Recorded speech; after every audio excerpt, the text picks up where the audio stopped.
J'en ai marre de ces examens, ça fatigue ma tête. Mon cerveau il fonctionne pas comme je veux. Ça fonctionne comment un cerveau? Attends, je t'explique. Le cerveau contient deux hémisphères, le gauche et le droit. L'hémisphère gauche serait le lieu de création du langage, de la logique, de l'analyse, de l'écriture. L'hémisphère droit, ce serait le côté où le cerveau perçoit la notion d'espace. Le rêve, l'imagination, les couleurs. De manière plutôt caricaturale, on dit souvent qu'il y a deux catégories de personnes, des personnes plutôt hémisphère gauche et des personnes plutôt hémisphère droit. Mais en réalité, ce serait plutôt un mythe, on sait pas vraiment.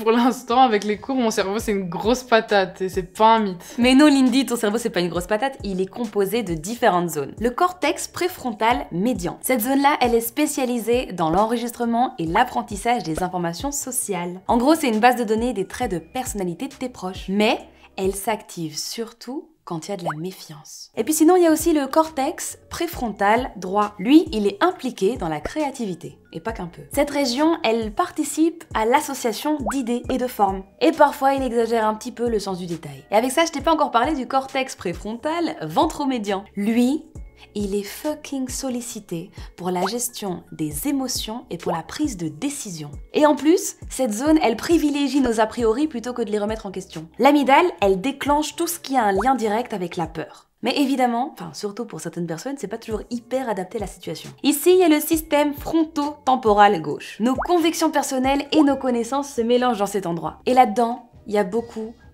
de souvenirs autobiographiques.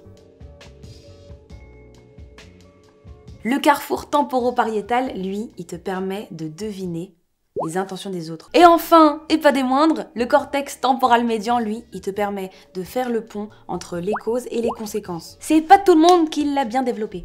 Du coup, si j'ai un cerveau pareil, pourquoi j'arrive à rien retenir? Eh ben ça ma chérie, c'est une très bonne question. Faut savoir qu'après 24 heures, on retient 10% de ce qu'on lit, 20% de ce qu'on entend, 30% de ce qu'on voit, 50% de ce qu'on voit et de ce qu'on entend en même temps, 80% de ce qu'on dit, et puis normalement, et je dis normalement parce que moi, personnellement, c'est pas vraiment mon cas, on est censé retenir 90% des choses qu'on dit, tout en faisant une chose à laquelle on réfléchit, dans laquelle on s'implique. Maman, elle me dit toujours que j'utilise mal mon temps de cerveau disponible. Et ça veut dire quoi, temps de cerveau disponible? Ben, c'est le temps où tu n'es pas en train de travailler ou de faire autre chose et qui est disponible pour faire des activités récréatives. Jamais dans l'histoire, l'être humain n'a bénéficié d'autant de temps de cerveau disponible. C'est dû, entre autres, au temps qu'on consacre au travail dans nos vies. Dans les années 1800, un individu travaillait 48% du temps de sa vie. Et aujourd'hui?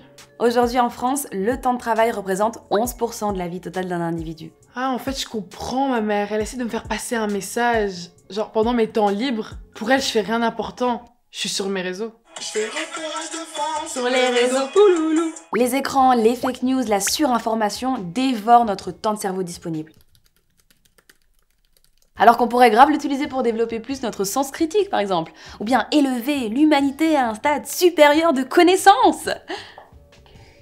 Le cerveau, c'est pas un muscle, mais tu peux le muscler, tu peux l'enrichir. Qu'est-ce que tu vas apprendre? Qu'est-ce que tu vas développer? Bref, je parle, mais toi, t'as une idée, toi? Bah, c'est vrai que peut-être qu'au lieu de stalker une personne sur Insta ou passer du temps sur Snap, je pourrais apprendre des langues, par exemple l'espagnol, l'anglais, m'améliorer dans le lingala.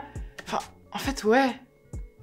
Je devrais arrêter d'être une flemmarde, en fait. Et toi, maintenant que t'as réfléchi avec nous, c'est quoi que tu vas faire pendant ton temps libre et pour utiliser ton temps de cerveau disponible? Tu nous le dis en commentaire. Et nous, on va aller lire les commentaires. N'est-ce pas, Lindy? On va les stalker. Move Radio, Hip Hop Nation.